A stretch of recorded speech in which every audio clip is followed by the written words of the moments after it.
Hi guys, welcome to Keeping It Simple Crafts. I hope everyone is doing good. I hope you like this video. If you do, please give it a thumbs up, leave a comment, and share. And if you have not subscribed to my channel, I would love to have you as a subscriber. Today we're going to be making a beautiful cross wreath using materials from Dollar Tree. I have recently gotten 2 requests to make a cross wreath, so I'm sorry it's taken me so long to make it, but this wreath is perfect for Christmas, Easter, or any time of the year.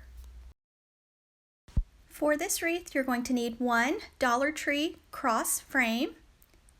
You're going to need 7 rolls of the 6-inch Deco mesh, also from Dollar Tree, and you can make this whatever color you would like, but you're going to need 7 rolls.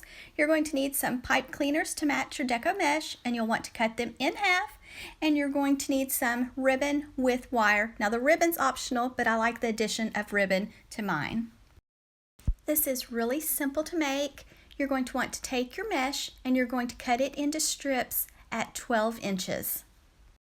I thought I had come up with a new way to use Dollar Tree mesh to keep down the fraying because I made a wreath last week and I shared it, and a lot of people commented that they had already seen other people do it that way. So it's not anything new, but it's new to me and I really like the way it turns out. Next, you're going to take your ribbon and you're going to cut it into strips at 7 inches. You can use whatever brand of ribbon that you would like. I am using ribbon that I got in the Christmas section at Sam's Club. If you've never bought ribbon at Sam's Club, you can get like 50 yards of ribbon for around $7.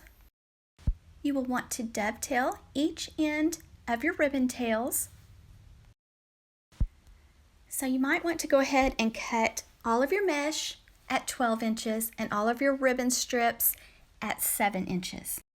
Next, you're going to take your strip of mesh and you're going to fold the left side to the center, the right side to the center, then rotate it, walk your fingers up it, and make a little bow tie.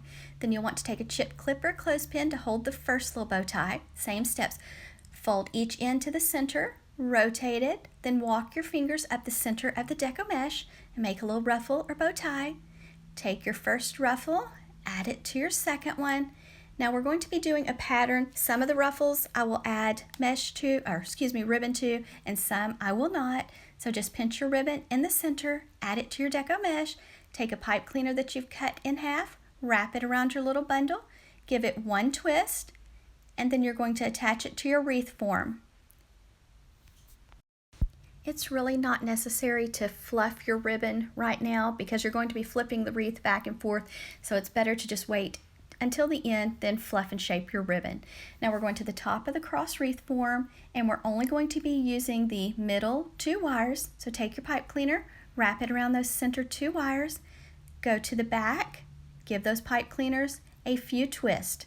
Now remember, we're going to be doing a pattern, so my next bundle is not going to have any ribbon, then my next one will have ribbon, and so on all the way down the cross.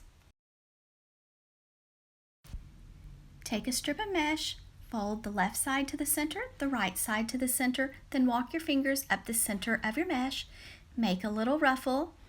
You're going to do this with another strip of ribbon. So each bundle or set gets 2 strips of mesh, and then every other one will get 2 pieces of ribbon. In the end, you will have made a total, I believe, of 46 bundles for this cross wreath. In the description box, I will write out all of this information for you, so that way you'll know how many bundles per section on this cross wreath.